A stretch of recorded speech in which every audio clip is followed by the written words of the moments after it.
అందరికీ నమస్కారం. నేను మీ కిరాకార్పేని.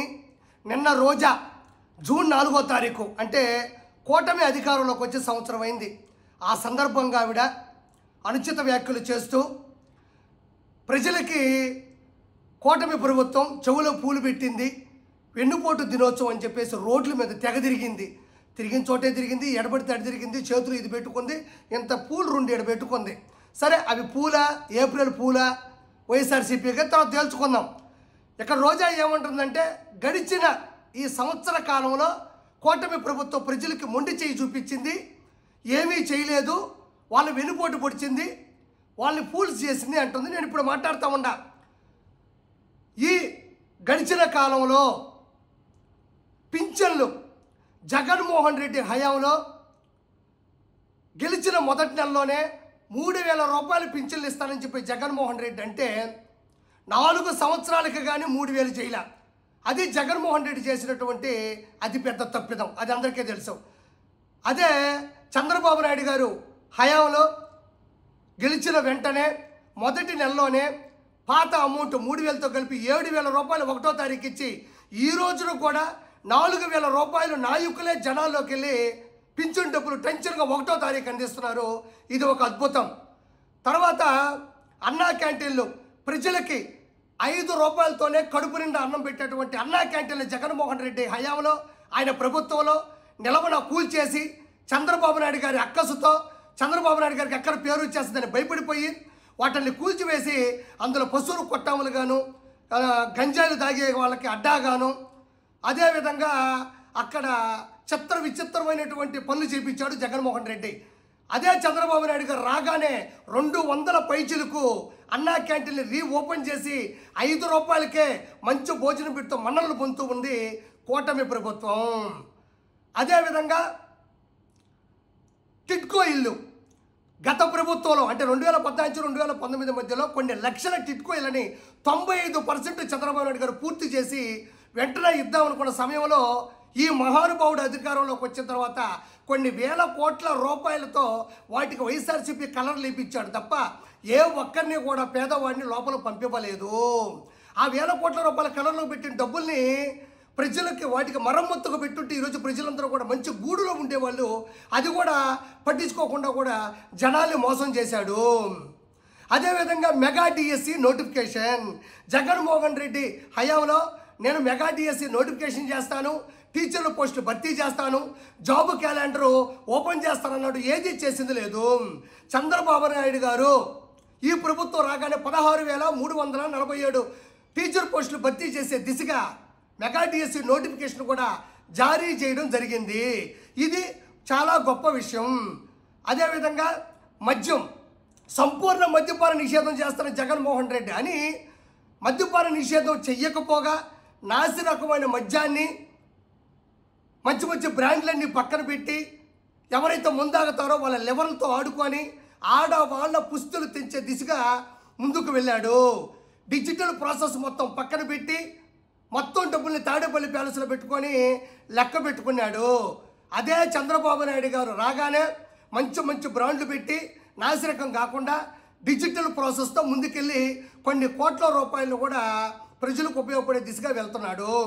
అదేవిధంగా రోడ్లు జగన్మోహన్ రెడ్డి హయాంలో రోడ్లు స్విమ్మింగ్ పూల్ లాగా ఇంత బావుల్లాగా ఉంటే ప్రజలు భయపడిపోతూ ఉంటే ఒక్క తట్ట మట్టి కూడా వాటి మొహాన కొట్టకుండా విపరీతమైన ఇబ్బందులు పెడితే కూటమి ప్రభుత్వం రాగానే ఈరోజు రోడ్లు ఎంత అద్భుతంగా ఉన్నాయి, వాళ్ళు లక్ష్యాన్ని ఎంత త్వరగా సాధిస్తున్నారు వెళ్తున్నారు అనేది నేను ప్రత్యేకంగా చెప్పనక్కర్లేదు. ఈరోజు అద్భుతమైనటువంటి రోడ్లు హైవే లాగా ఉన్నాయి. పల్లెటూరులో కూడా ప్రతి ఒక్కరూ కూడా హర్షిస్తూ ఉన్నారు. ఇది చాలా గొప్ప విషయం. అదేవిధంగా పాత పిల్లల యొక్క స్కాలర్షిప్లు అలానే ఆగిపోయింది. వేల కోట్ల రూపాయలు నారా లోకేష్ గారు విద్యాశాఖ మంత్రి నారా లోకేష్ గారు వెంటనే హయాంలోకి రాగానే ఫీజు రీయింబర్స్మెంట్ చేశాడు. అందరి కళ్ళలో ఆనందం చూశాడు. వాటి గతిని కూడా అధోపాతాళానికి తీసుకెళ్ళింది జగన్మోహన్ రెడ్డి. అదేవిధంగా ఈరోజు ఆలోచిస్తే ఆవిడ అంటుంది రోజా ఆర్కే రోజా రోడ్ల మీద పట్టుకొని తిరుగుతూ ఉన్నది. ఏంటంటే ప్రజల్ని వెన్నుపోటు పొడిచాడు. నేను ఈరోజు చెప్తాను, సూపర్ 6 అమలు కాబోతుంది. సూపర్ 6 అమలు కాబోతా ఉంది. అన్నా క్యాంటీన్లు, టిడ్కో ఇల్లు, పింఛన్లు, మెగా డిఎస్సీ అయితే ముందుకెళ్తుందో ఆగస్టు 15వ తారీఖు ఫ్రీ బస్సు కూడా అమలు కాబోతా ఉంది. అందరూ కూడా మహిళలు ఫ్రీ బస్సు ఎక్కి సదుపాయాన్ని కుదుర్చుకోవచ్చు. అదేవిధంగా రైతు భరోసా, అన్నదాత సుఖీభవ ఈ రెండు కూడా ఈ మంత్లో కూడా నెక్స్ట్ మంత్లోపు కూడా వాటిని కూడా సమర్థవంతంగా ఇస్తామని చంద్రబాబు నాయుడు గారు కూడా మహానాడులో కూడా చెప్పడం జరిగింది. అదేవిధంగా మిగతా 3 కూడా అత్యంత సమీప దూరంలోనే అమలు కాబోతున్నాయి. ప్రజలారా, నేను మిమ్మల్ని కోరుకునేది ఒక్కటే, ఏదైతే జగన్మోహన్ రెడ్డి మనకు ఊరికి వెళ్తాం, అక్కడికి వెళ్ళిన తర్వాత ఏం మావా నెల్లూరుకు వచ్చామంటాడు. ఏ లేదు మావా, ఎక్కడుండాలో అర్థం, అదే ఎక్కడో ఉండడం ఎందుకురా, మా ఇల్లు ఉంది, నేను ఇంతకుముందు ఆ ఇంట్లోనే ఉన్నాను, నీకు తాళం ఇస్తాను, అక్కడే ఉండు, సర్వ సదుపాయాలు నేను తాళం ఇచ్చేసి ఆ పిల్లోడు పోయినాడు. తర్వాత ఆ ఇంట్లో పోతే స్టవ్ లేదు, గ్యాస్ లేదు, లైట్లు లేవు, టీవీ పగిలిపోయి ఉంది, ఫాల్ సీలింగ్ లేదు, బెడ్ లేదు, ఇంత కింద ఫ్లోర్ కూడా క్లీన్గా లేదు. అంటే ఏదైతే అతను చెప్పి లోపలికి ఇల్లు చూస్తే ఎంత దారుణంగా మనం షాక్ అయినామో, జగన్మోహన్ రెడ్డి ఏదైతే ప్రభుత్వపు లెక్కలు మనకు చెప్పి వెళ్ళాడో, ఎన్ని అబద్ధపు లెక్కలు, 14 లక్షల కోట్ల రూపాయల్ని లూటీ చేసి అప్పులు చేసి ఆంధ్రప్రదేశ్ని అధఃపాతానికి తొక్కేసి వెళ్ళిపోయాడు. ఈరోజు అదే చంద్రబాబు నాయుడు గారు అవాక్కైపోయాడు. దొంగే, దందాదారుడే, అబద్ధాలు చెప్పేవాడే, హత్యా రాజకీయాలు చేసేవాడే, కానీ ఇంత దారుణంగా 14 లక్షల కోట్లు అప్పు చేసి ఉంటాడని చంద్రబాబు నాయుడు గారు కూడా ఊహించలేకపోయాడు. కాబట్టి ఇప్పుడు ఆయన చేసిన అప్పుల్ని వడ్డీ కడుతూ సూపర్ 6ని అమలు చేసుకుంటూ రోడ్లు ఒకటి కాదు కదా, అన్ని దారుణమైనటువంటి నీచేతనిస్తే దిగజార్చారు. కాబట్టి ప్రతి ఒక్కటి చాలా సంస్కారబద్ధంగా చేసుకుంటూ ముందుకు వస్తున్నాడు. అన్నీ అమలు కాబోతున్నాయి. ఇప్పుడు చెప్పు రోజా, 3 రాజధానులు అన్నాడు. పవన్ కళ్యాణ్ గారు 3 పిల్లల మీద పెట్టిన శ్రద్ధ 3 రాజధానుల మీద ఏ రోజున జగన్మోహన్ రెడ్డి పెట్టాడా?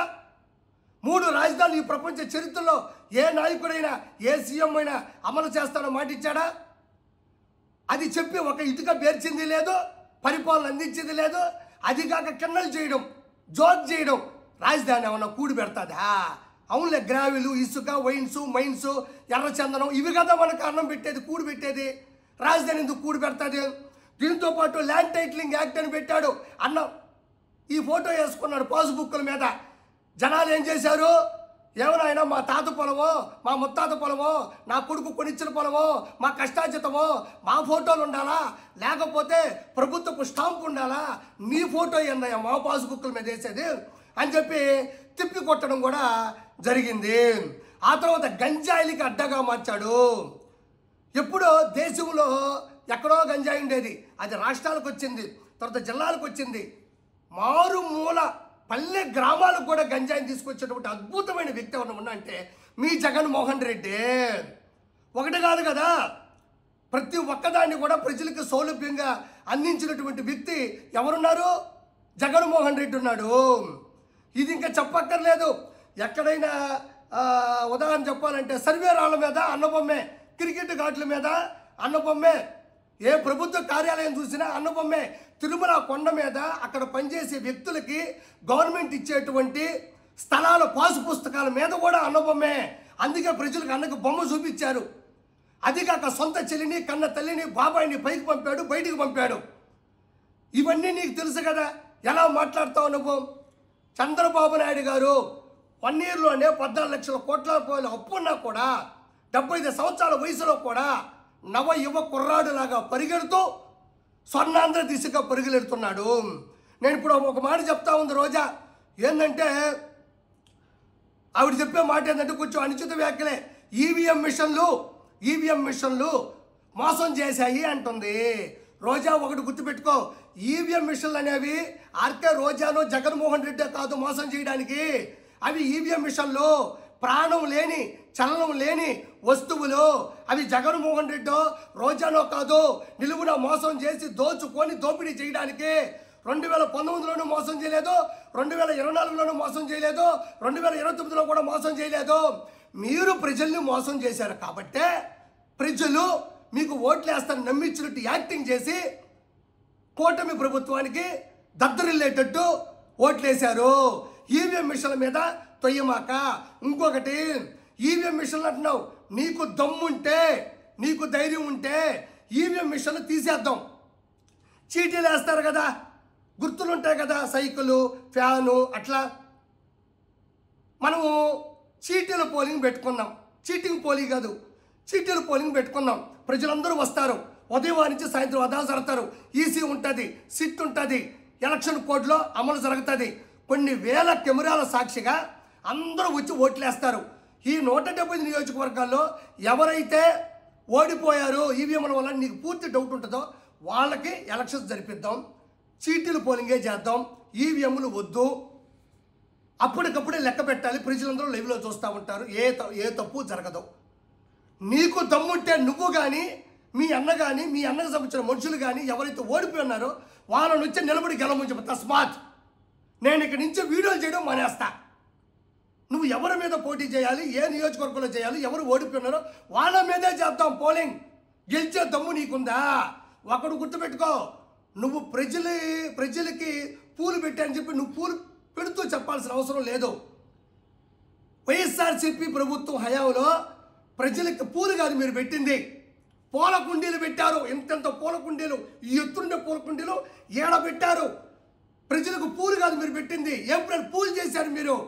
మన అన్న ఏమంత గొప్పవాడేం కాదు, మన అన్న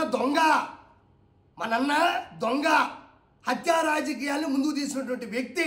కాబట్టి నువ్వు రోడ్ల మీద పడి ఒక కార్డు పెట్టుకొని చేతిలో పూలు పెట్టుకొని నువ్వు అరుచుకుంటా పోతా ఉంటే నమ్మే జనాలు లేరు.